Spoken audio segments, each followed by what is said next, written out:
I went to York Races recently. It had been over 10 years since I last visited, and it didn't feel like the same place. Something had changed. It wasn't the changes that had been made to improve the racecourse particularly, it was the people who had changed. Since moving house from a quiet village outside York into the city centre, one thing has surprised me. Despite being surrounded by more people, I actually have fewer conversations. Not just that, after 5 years, I don't know anybody in the street except my next door neighbours. It's as if everybody has quietly forgotten how to be around people. They just stare at their mobile phones all the time, even when you're walking along the street before they bump into you. I'm not here to blame mobile phones or COVID or social media. I'm more interested in something else. What people have quietly stopped doing that once made life feel a little bit more human. I've been going to York Races since I was a little boy with my mum and dad and my grandparents. And as a young adult, I used to go there all the time with my friends. And later, when I was running my business, I took my clients there and my team as a way of saying thank you. We even sponsored a race. And after I sold my business, it was the first place that I joined as a member, not the golf club, York Races. And I even owned part of a leg of a horse that finished second there. So this isn't a place that I've visited once or twice. It's a place that I've watched change over nearly 60 years. And that's why when I went there recently, I knew it wasn't just me. Something really did feel different. It wasn't just the buildings, they're actually better. It was the people that had changed. People have stopped talking to each other, and especially to strangers. And that's the big thing I noticed when I went to York Races. Years ago, you couldn't help but end up talking to people. You'd be queuing for a pint in between the races. Maybe you'd be waiting to place a bet, standing by the rail watching the horses go by. Someone would always turn to you and make a comment about a horse, maybe ask your opinion or give you a tip. And that chat would last quite a few minutes. You would then go your separate ways, and that was completely normal. You didn't think twice about it. But this time, it felt different somehow. There were just as many people as there ever are. If anything, it was more popular. Standing at the rail, people were watching the horses. In the paddock, they were doing the same. But everyone seemed to stay in their own little bubble. They were looking at their phone, not even talking to the people either side of them. There was hardly any of that little chit-chat, no spontaneous conversation. And I won't lie to you, it did make me wonder, when did that become the new normal? It isn't just York Races where I've seen this. I see it in coffee shops, I see it at the pub, or I'm standing at a bus stop. Or maybe in supermarkets, walking down the street. You make eye contact, and that's if they're not walking towards you, head down looking at their phone. You smile, you nod, and what do? They look away.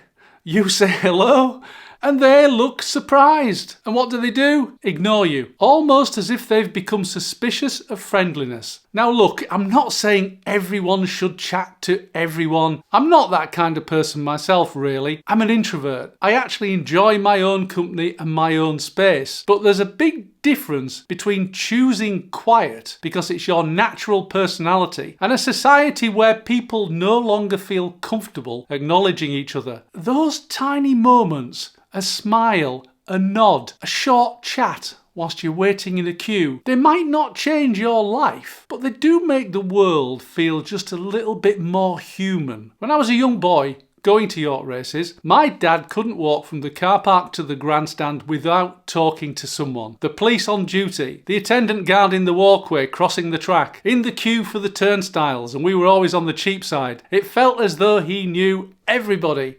He'd stop, he'd have a chat, he'd talk about the horses. He was looking for tips from those people who were in the know. He was doing what most people did back then, engaging in basic human interaction. When I went back there recently, I experienced none of that. Thousands of people still, but no unplanned conversation. And that does make you wonder, when did people stop chatting? People have stopped being bored. Now, I know that sounds like a very strange thing to say because who wants to be bored? But when I was growing up, we had hundreds of those little moments during the day that you'd class as boring, when nothing much was happening. No TV, no internet, no mobile phones. You'd be waiting at a bus stop, just standing in a queue, waiting for the bus to arrive. And you know what used to happen? You talked with strangers on either side of you. Sometimes it was only just a few words. Sometimes it turned into a proper conversation. Most of the time, you never saw that person ever again. Now today, would that happen? Those empty moments seem to have disappeared. As soon as you have 10 spare seconds, out comes the phone. You're scrolling Instagram, watching YouTube, reading emails, replying, filling every gap to be more productive. That's what I tell myself. Or is it to stop being bored? Now, don't get me wrong. I am not judging you if you do this. I do it myself all the time. But I do wonder, what am I losing as a result? What about the opportunity for something unexpected to happen? A conversation that might lead to a new insight. A connection who might just become a friend. Those ordinary moments that make a big world feel just a little bit smaller. I can't help thinking that when you feel compelled to fill every spare moment, you also remove the little moments that bring people together. A lot of the places where socialising happened naturally have been lost. They're gone forever. And I'm particularly talking about pubs. When I was a young man, I remember quiz night on a Tuesday night at my local pub, the Sun Inn in Long Marston. It was full to bursting. I was there with my new wife, my parents and her parents. We formed a team that never won, much to my mother's annoyance. Now that pub sits empty most of the time, and especially on a Tuesday night. It's a Sam Smith's pub, so mobile phones are banned, but that hasn't made any difference at all. Then there are the village halls. My mum and dad used to play badminton at the village hall in the evening. My mum and my wife used to go to aerobics class together. Now the village hall closes early. Now once upon a time it would have been busy every evening with badminton, line dancing, aerobics classes. And not just that, the local tennis court where I played as a teenager is long gone, replaced with a car park. The little local shop where I bought cider flavoured lollies, my favourite, gone. You didn't need an invitation to go to those places. You just turned up on your own, and because the same people kept turning up, you got to know them, and little by little, week after week, year after year, quite frankly, that is how communities are built. Not through big social events, through ordinary days. Now, so many of those places have gone. The UK has lost thousands of pubs. They're closing at a rate of 2 a day. Thousands of jobs are being lost. When I was 18, I pulled pints at the local pub. It helped me develop the social skills to be a normal, functioning adult. How will today's 18-year-olds do that? By scrolling social media? I don't think so. There is no doubt technology has made life so much more convenient, but I can't help wonder, has it also made life a little bit more lonely? Because those pubs and those local shops, they weren't just buildings. They were where relationships happened, where you'd bump into someone, have a chat, meet somebody new, or simply be reminded that you were part of a community. I don't think you fully appreciate what they gave until they've gone. One of the saddest changes is how hard it is to make friends. As a young adult, you don't really have to look far for friends. They just happen. You meet them at school, you meet them at college, you meet them at work, you meet them through sport. And when you become a parent, you meet them through your children. You meet them through the people you see every day at the school drop-off and pick-up. You don't set out to make new friends, it just kind of evolves. You chat, you have a laugh, you have shared moments, you see each other again and again, and before you know it, you get invitations, or you do the inviting, you've got a friend. But after 60, that changes. You've retired, or you're approaching retirement. Your children have grown up. The routines that brought you together with people, i.e. work, have gone. It's hard to make friends. You have to go actively looking. And if you're an introvert like me, that does not come naturally. I'm perfectly happy spending time on my own making these videos, but even I've noticed that those spontaneous, unplanned connections, well, Well, they're happening far less these days, and I think that's a terrible shame, because some of the best people who have ever come into my life, they have arrived completely by accident, not through an app or some well thought out and curated plan. They arrived just because life brought us together. I'm not sure there is enough of that anymore. People seem to have become suspicious. When I get my car back after a service or a repair, I've got this little voice in my head asking, have they actually done anything, or are they ripping me off? When I get a quote from a tradesman, I do find myself thinking, well, I better get another one because they're going to rip me off if I don't. Now that's probably just common sense. When the phone rings, I'm half expecting it to be yet another foreign call centre trying to scam me. If someone knocks at the door, I assume they're selling something. Now, some of that is perfectly understandable. There are a lot more scams these days and a hell of a lot more fraud going on. Some people are definitely trying to take advantage, and you'd be foolish to ignore that. But has it also changed the way we see each other? When you expect to be let down or ripped off or misled, you start approaching everyone with your guard up. I've got a name for it. It's my twat radar. It becomes much harder to build the kind of everyday trust. This is a foundation for friendship and community. Listen, I'm not saying you should be naive. Of course you shouldn't. It's a difficult world out there. But there are times when I do miss living in a world where your first instinct is to trust people, not to doubt them. At some point, people stopped looking up and started looking down at their mobile phones, at the street, avoiding eye contact. I see it every day, in coffee shops, in the pubs, on the train, when I'm sat in a restaurant with my wife. People just sitting together, staring at their phones. They're physically present, but they're definitely mentally disengaged. That's what the phone does for them. I'm not pointing the finger because I do it too. I am as big a culprit as anybody. If I'm waiting for anything, out comes the phone. But every now and then, I catch myself and I put it away. And I start having a little bit of a look around instead. And do you know what I notice? Life going on. The young couple walking, holding hands.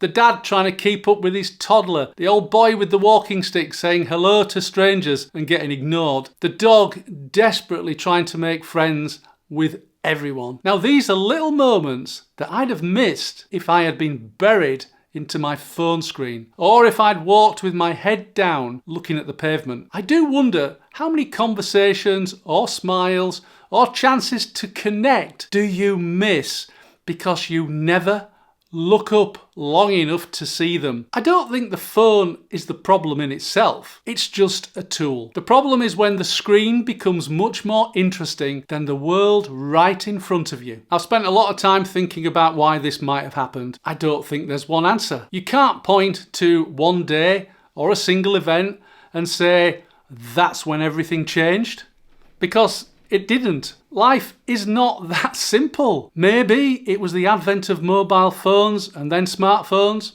Maybe it was the internet and the social media boom.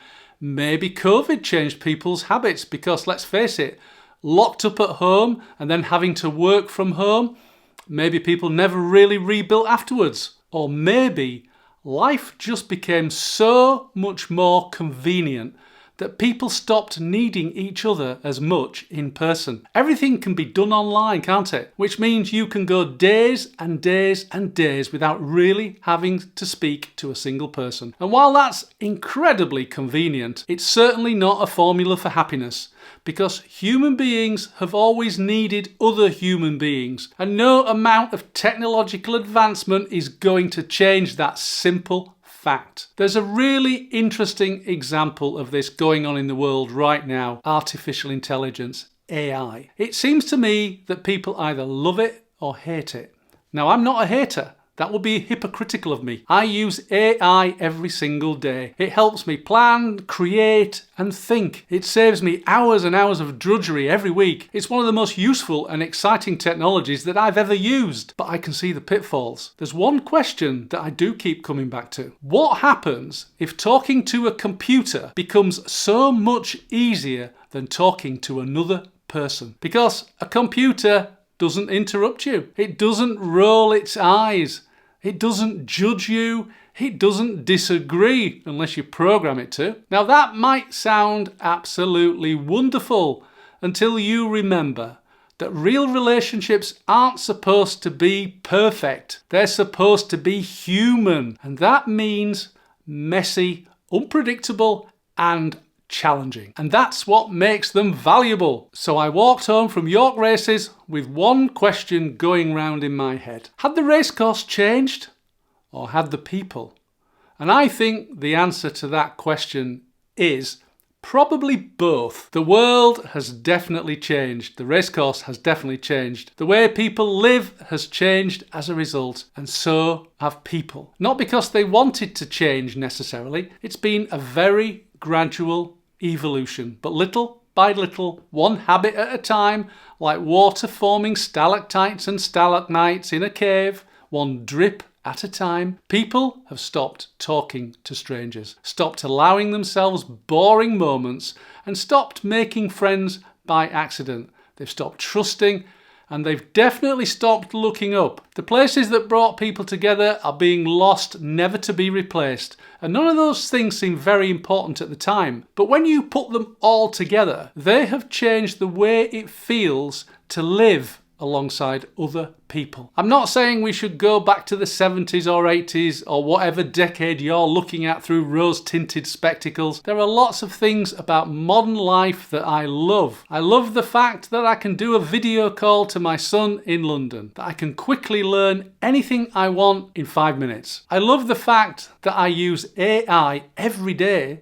to help me run my life. None of that is the problem. The problem is when people are replaced with convenience, because human beings do not thrive living alongside one another. They thrive by living with one another. The next time you're waiting for a train or standing in a queue or sitting in a pub with your pint of beer, put your bloody phone down, please. Look up, see who's around you, smile at them, nod, and ask them, "How's your day going?"